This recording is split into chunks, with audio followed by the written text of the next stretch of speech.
serve my poor people here in India. He came only to serve the Indians. He did over here everything in details. And there was no one. First he came, and as the God's will goes on, one gentleman was asking, I told, look at it, the life of Swami Vivekananda. When he was traveling from Canada to Chicago by train, he met a lady, they mentioned over here, the Sunborn. Look at it, how God works. To present the Vivekananda before her friends and relatives and neighbors, because an Indian speaking English, so that is something very special. And the feature of the Indian, so she wanted to get that credit. I have a very good achievement at sea than Indian. After reaching over here and spending few days, he understood that it's a very costly. Here at least 40 days before. So he remembered that address and went over there to the Annisquam. I have visited that place as it is. This is the beauty of America. They don't change anything. Still that small church where he gave the talk, still it is there. And those buildings and where Vivekananda lived, still there. I think, friends, you can go. It is not very far, near Boston. And there he lived, and this lady's brother, and he somehow from him, our John Wright came to know about Vivekananda, that he was interested about Vedanta. So he came to Annisquam and rented a house, lived over there, and every day morning after breakfast used to come to Vivekananda and they used to discuss about it. And he wrote a beautiful letter about Vivekananda. Then Vivekananda came to Chicago once again from Boston. Our Boston Swamiji, Vedanta Society Swamiji, he always said, talk in Chicago. It is in Boston the first time. I told, what, that is. But anyway, so he came over here on the 9th, and that was in the almost evening. And he was lost. He was not knowing what to do. Somehow he spent the night and it was so cold, no food, no water. He was carrying his bags and the heavy coats and all that. Next morning he started walking and somehow he reached the Dearborn, that place. And he was completely exhausted and he was thinking that I am going to die. And there was a church that 1893. He saw the church. He thought, since I am going to die, let me die at least near the home of a God. So he sat on the steps of the church.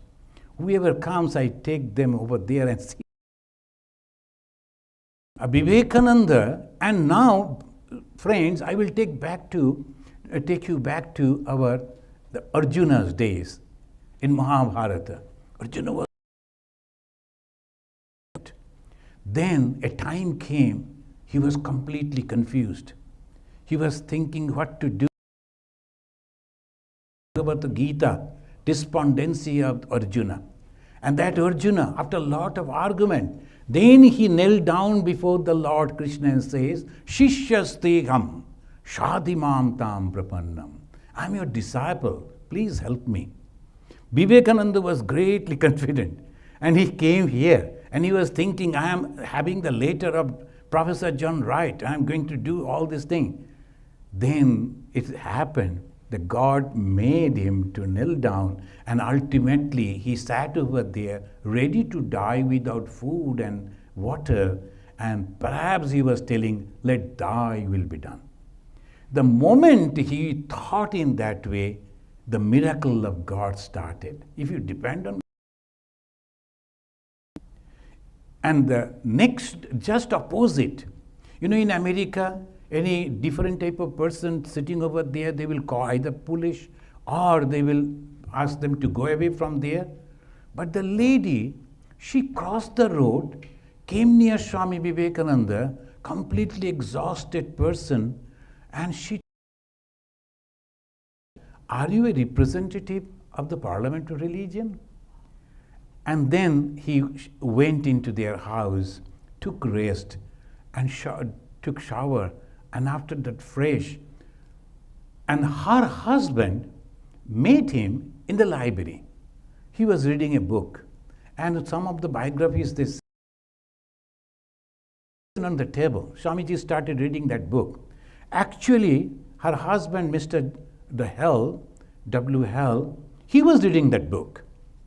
He came and saw his book somebody else is reading. And when he was asking, hey, who are you? He didn't reply. He was so engrossed. Instead of being angry, he was so happy. A man who could give so much attention. He told his wife, and the wife was anxious because other guests were there and they were from the white. So naturally, will they allow this person on the same table in the same house? She expressed her anxiety. Then the husband told, I want this person to be here. He loves books and he reads when he reads with the whole mind. I want to discuss things with him. Let the other go. So he should be here. Afterwards, they became the father and mother of Vivekananda. Vivekananda used to, and then now the Hope Mother Church, he used to say to this. And they took him, friends, remember, 11th is the program. Everything was set. And you know, in America, they are so meticulous in everything. 40,000 ladies to all over the world to invite each and every religion and different sects except Hinduism. They couldn't get 40,000 they invited. Hindu were there. So the 10th, and that was the that program, there this church, Mr. and Mrs. Hell, took the Swami and told he is from the Hindu. Oh, from the Hindu? We were searching, there is no one. So let him give a chance. But this will be special only for 5 minutes. And when I opportunity, I go and lie down on that stage. People stood over there. That was the first time in the human history. If the human civilization is the 10,000 years old, that is the all religions came together. And the Mr. Bonney, he is writing in his own welcome speech that he mentioned that when it pleased God to give me the idea of the World's Congress of 1893, and it was actually, you know, that you mentioned that Columbia's exposition, there came with that idea a profound conviction that the crowning glory should be a fraternal conference of the world's religions. So that was Mr. Bonney's idea. And the theme of the Congress, Parliamentary Religion, to unite all religions against all. So after reading this, I was thinking it is the Daiva Ashura. Every time the human society is going on fighting, the Ashura and the Deva. And they decided they will use the word religion for a different meaning. And the meaning was love and worship of God and love and service of man. Religion, that should be the meaning. So here, Swami Vivekananda, he gave that wonderful speech. Friends, why it is so important? You know, after he gave that talk, whole India, they got the electrified. Not only Vivekananda alone came, eight other peoples also came. They were Raja Ram, and Birchand Gandhi from Bombay for the Jains. From Calcutta, P.C. Majumdar for Brahmo Samaj. From Sri Lanka, the Dharmapala, the Buddhist. The converted Parsi, Miss Jani Sarabji. Bombay again, Professor Chakrabarti, Theosophical Society. B.B. Nagarkar, another Brahma Samaj. Then Jinda Ram, another gentleman, Swami Vivekananda. 9 of them from India. But all the 8, they spoke about their philosophy, their religion, their custom. It is only Vivekananda who spoke about India. And he gave. India is having everything, but they were lacking only one thing, self-confidence. When it came back, you can do, you can do, you can do. He used to write the beautiful letters to his friends and used to ask them to circulate it. And there he wrote, America, because of the freedom, the people from the Europe, Eastern Europe, when they come, heads are hanging on their chest. They don't have any confidence. But the American atmosphere go on whispering to their ears, Pat, you can do it. John, you can do it. And within few days, they're getting the self-confidence. Develop the self-confidence, not ego. Develop the self-confidence. And when that self-confidence will come, you can. He gave the call for freedom. Freedom, freedom, freedom. Freedom is the first condition of growth, he said to the Indians. And the same slogan he gave to the West. Freedom, freedom, freedom. Freedom is the. This West and America, the Western countries, they went on hearing right from the birth that they are sinner, sinner and sinner. This Vivekananda said, no, you are the children of immortal bliss. That they also got that this is a new idea. All the rich men's the houses, the doors were open for Swami Vivekananda. He used to go and tell them about India, Indian culture, Indian women, Indian food, and so many things. India, India, and India. Sometimes his brother disciples complained, you have not mentioned any single word about your Guru Bhagavan Sri Ramakrishna. He said, there are so many gods and goddesses are there. We need an ideal. Sri Ramakrishna is not that small little thing. He is an ideal. What is that ideal? That each and every soul are divine. That is the ideal. Get that idea and break the bond. Friends, when I went to this hall, many times I went, an officer, she opened the door, the hall gate, and I went and I was lying down praying over. She told, sir, can I ask you a question? I told, yes. You were as if lying down over there with great reverence. But that is the stage. There's some different. One can hire it. Why you are paying respect to that particular place? Then I told, ma'am, you won't understand. This is a place, I feel, this is another Kurukshetra, where Dharma was established, where the call for the liberation was given. I came out, and the beautiful, the front of that building, and 2 lions are there, the metallic lions. So you have seen that. I went and touched one of that, keeping my hand on the back of that lion. I was trying to imagine that the group of the holy people, 10 different religions, they were coming. Peoples are cheering, encouraging. And slowly they are coming and entering into the hall of Columba. Now it is Fullerton Hall. And there they met the history. They sat together, they helped together, and they tried to understand each other. That is the only thing that we should try to do now. We should try to do now. Each and every one, the human being, by birth, we are very selfish. We want everything ours.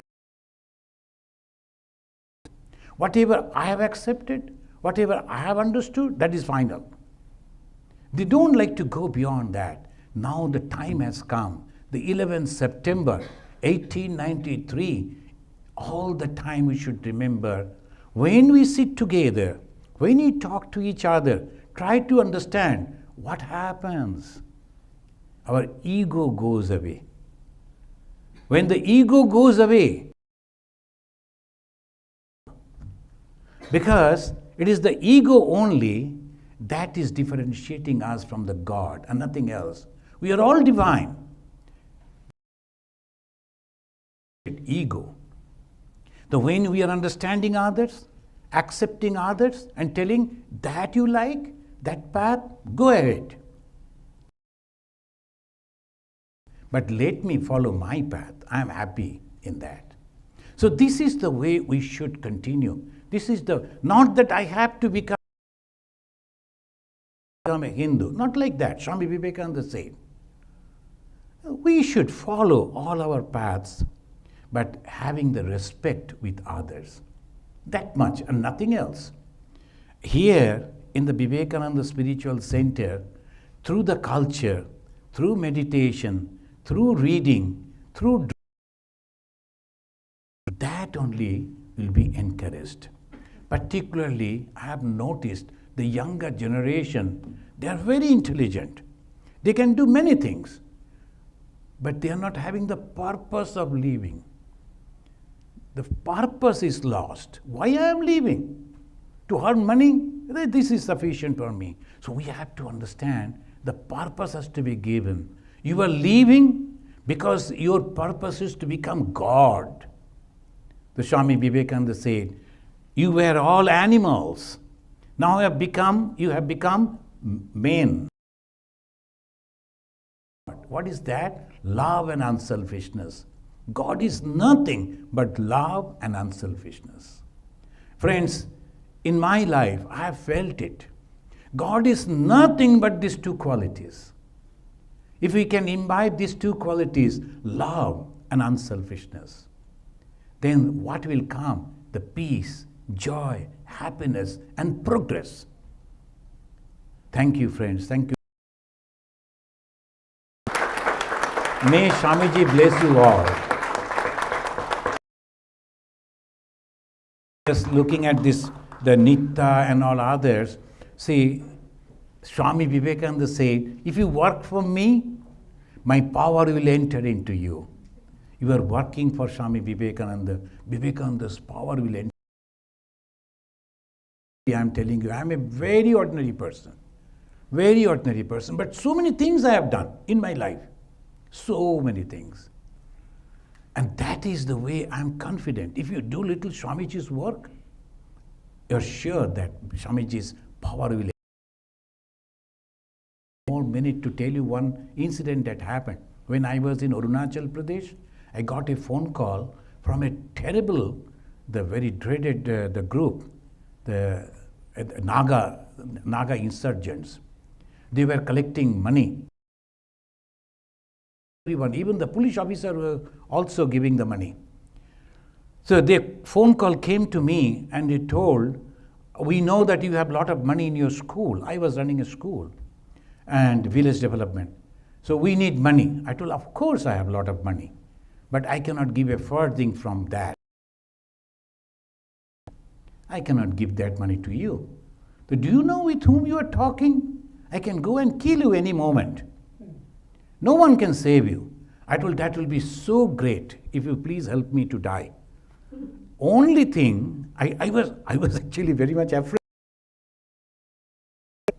I told, if you please come and kill me, and I will request you, give me a call so that I will go and sit before my God, and you shoot me from the back so my head goes and touch the feet of my God. That's all. And then he told, are you crazy? You are not afraid of death? I told, you don't know, being a monk, we are already dead. And we have already performed all our final rites. What you are talking? You are a very, very interesting person. I like to come and meet you. I told you are welcome. So that was the way, if you feel that tremendous strength. I'm a very ordinary person, but in the name of Swamiji, in the name of God, we are trying to do other people. And what a monk should do? Only practicing religion and helping others to be good moral. That's all. But really, I have seen there was no money at all. And the people started coming and helping. Is it not the miracles of God? That is the power of Swami Vivekananda. Let that power enter into you. Let every individual of yours become a missionary, Vivekananda's missionary. Go and spread the morality, the values. Thank you, friends. Thank you.